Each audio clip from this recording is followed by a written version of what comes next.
अस्सलाम वालेकुम।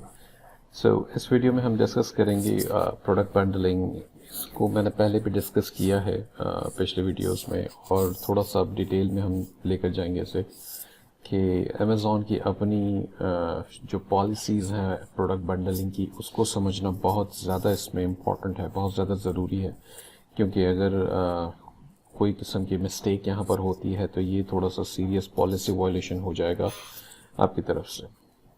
ठीक है, तो बंडलिंग का ये लिंक मैं डाल दूंगा, वीडियो में अवेलेबल होगा। और आपने थोड़ा सी चीज़ें हमें यहाँ पे समझनी है जो कि बहुत इंपॉर्टेंट है कि बंडलिंग में कहता है कि जी you may not list bundled products where the primary product is a bundle from the video games category, books, music, video और DVD।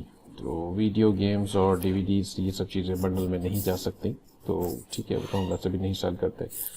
और bundle images feature description must also adhere to Amazon listing policies। तो listing की policies जो Amazon की अपनी original है वो यहाँ पर अप्लाई होती है। Failure to adopt the bundle policy, ठीक है। तो अब इसको डिटेल वाली सेक्शन में हम आ जाते हैं थोड़ा सा। ये कहता है बंडल में must consist of items that are highly complementary, that means items in the bundle enable or enhance the use of the other items.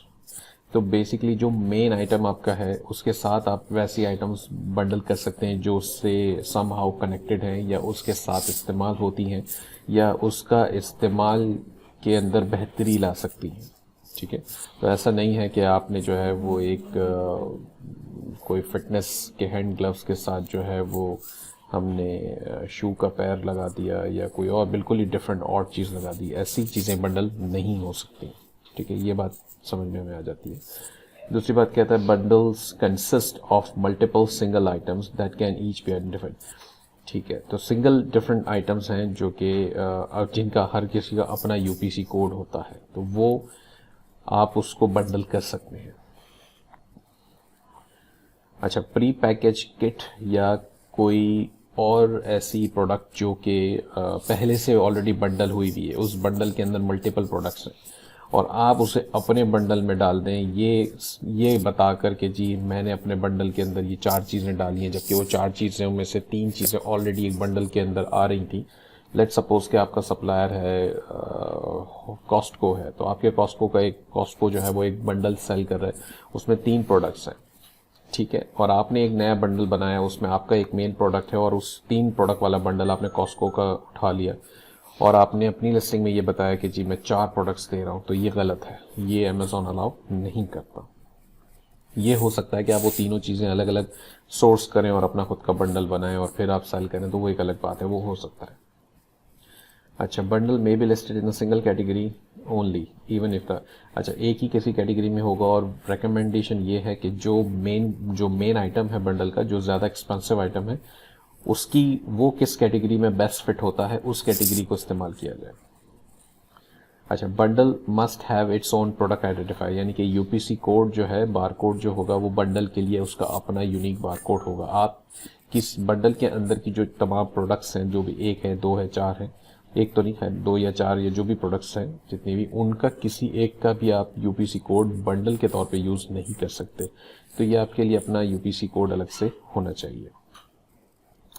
Do not include generic products. अब जेनेरिक प्रोडक्ट्स के अंदर वो कहते हैं कि जी generic products मत add करें, ये आप नहीं कर सकते, क्योंकि कस्टमर ये समझेगा कि ये generic product basically same brand का है जो कि मेन आइटम है आपका। लेट्स सपोज कि मेन आइटम है आपका स्टेनले का, फॉर एग्जांपल ड्रिल मशीन है, तो स्टेनले के ड्रिल मशीन के साथ आप कहते हैं मैंने 2 स्क्रू ड्राइवर्स डाल दिए। अब वो 2 स्क्रू ड्राइवर्स क्या वो स्टेनले के हैं, ब्लैक एंड डेकर के हैं या किसी और ब्रांड के हैं, या फिर कोई ब्रांड है ही नहीं, वो जेनेरिक है, तो जेनेरिक नहीं डाल सकते। आप किसी और ब्रांड के हैं तो वो आप डाल सकते हैं और आपको बताना पड़ेगा कि किस ब्रांड के हैं। ठीक है, अच्छा आगे कहता है कि a bundle can be composed of different branded items. हाँ, वही बात आ गई कि वो डिफरेंट ब्रांडेड आइटम्स को आप बंडल कर सकते हैं। However the bundle itself should be branded according to the highest priced item in the bundle. अब ब्रांड की जब बात आएगी तो फिर आप, लेकिन डिस्प्ले में फिर वो ब्रांड पहला बता रहे होंगे जो कि हाईएस्ट प्राइस आइटम जिसका उसमें उस बंडल में मौजूद है। तो अगर हम ड्रिल मशीन की बात कर रहे थे स्टेनली की, तो स्टेनली का जो ड्रिल मशीन लेट सपोज कि वो $200 का है और स्क्रू ड्राइवर्स 2 आपने डाल दिए, वो स्क्रू ड्राइवर्स की कॉस्ट शायद $10 या $15 है। तो आप